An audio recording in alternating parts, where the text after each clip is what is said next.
Good day viewers, welcome to another episode on Charm on Demand.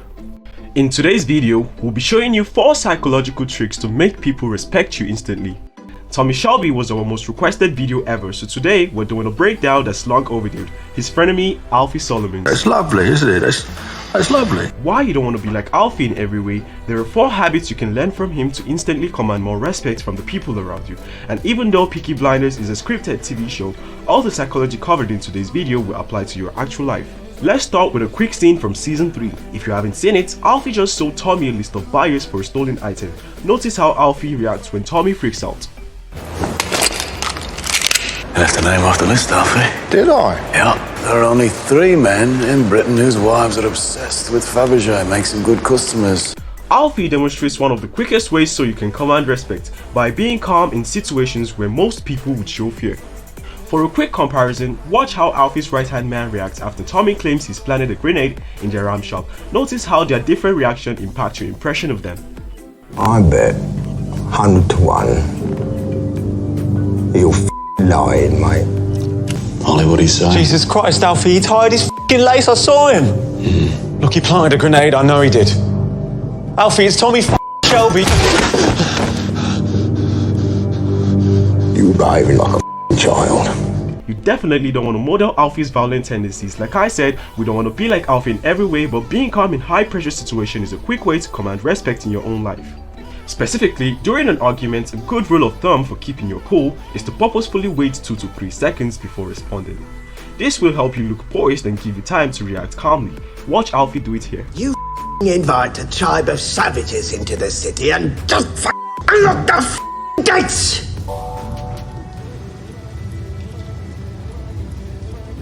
I'm sorry, what are you saying, mate? As a general rule, we are more demanding of fast responses from ourselves than we are from others. People tend to give themselves only 30% as much time to respond as they would give someone else. So when you're in a stressful situation and it feels like you need to do something right now, pause. Otherwise you risk looking frantic and out of control. Along with this calm demeanor, there is another habit in that scene that helps Alfie appear confident, which brings us to our second key habit. Alfie holds eye contact, especially during conflict. Here is another example. You people, right? You hunted my mum with dogs. Yeah. A common mistake that some people make watching scenes like this is thinking that you should hold eye contact at all times, but that is not the takeaway. If you hold and they hold, it can create even more tension. So the trick is to be purposeful with your eye contact during conflict. Break by looking down if your number 1 goal is to de-escalate. Hold if your number 1 goal is to show you aren't intimidated, and if you want to de-escalate without signaling fear or discomfort, then hold eye contact for 3 to 5 seconds and then break to the side instead of down. As an example, watch how Alfie responds after Arthur Shelby basically says, "Yes, I found religion, but I will still kill you." I'm Old Testament.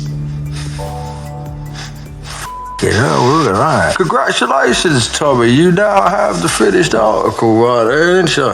See, that man, right, he will murder and maim for you with God on his side. There's another trick you can learn from Alfie to command more respect with just your eyes. Alfie doesn't let other people dictate where his attention goes. A great example of this is when he met Luca Changuera, an Italian mob boss with more money and power than Alfie. Look who goes in expecting Alfie to divert him, but Alfie is doing an exercise to better understand the blind and refuses to even open his eyes. What time is it? 29 minutes past 8. Right, well then I have another minute to go actually, but you can begin. Go on. We saw the same principle in the previous scene where Arthur was staring at Alfie moderately and he chooses instead to speak to Tommy. This behavior has the effect of making people crave your attention because you are being selective with it. For instance, I have a friend who gives his undivided attention to whoever is speaking to. If you try to interrupt, he won't turn to you until the person he was originally speaking with has finished with what they were saying. It can feel a bit annoying in the moment when you're being ignored, but it feels great as the person that he's speaking with, and for both people it makes you value his attention, because once you have it fully, and if you lose it, you know you can't just demand it back. Now, body language isn't the only way to show confidence. For another option, let's go back to that opening scene where Tommy's deciding whether or not to kill Alfie for betraying him. But if you kill him now, the truce with the London outfits will be run to pieces, all right? Don't worry about that truth, kid, right? Because it fell apart. All right. is you've got nothing to worry about when it comes to the old scary London boy. Alfie chooses here to be honest even when it goes against his best interest, which immediately commands respect. It's not that he wants to die, it's that he doesn't want to be spared for what he considers the wrong reason. What's inside you? I don't give a fuck right now, kid. What? I do not want him to spare me because of some peace pact. I want him to acknowledge that his anger is unjustified. Now, in your own life, you're hopefully never in a situation where your life is at risk, but there's still a concrete lesson you can learn here for social situations. Don't apologize just to avoid conflict. That is not to say don't ever apologize. If you've done something wrong, it's important to acknowledge it, but if you're sorry, don't say you are. This is a very common mistake people make, especially in dating, and it may avoid a fight in the moment, but it sets you up to get work done later in the relationship. The ability to be honest even when it goes against your best interest screams self-confidence. You're basically saying whatever the consequences of my honesty, I know I'll be okay. Of course, the goal here isn't to fake that you're okay while freaking out on the inside. It's to cultivate a genuinely strong, deep internal confidence. Once you do that, you naturally command respect in situations where most people will panic or get nervous. And that brings the end of another episode on Charm on Demand. Thanks for watching if you've watched this far.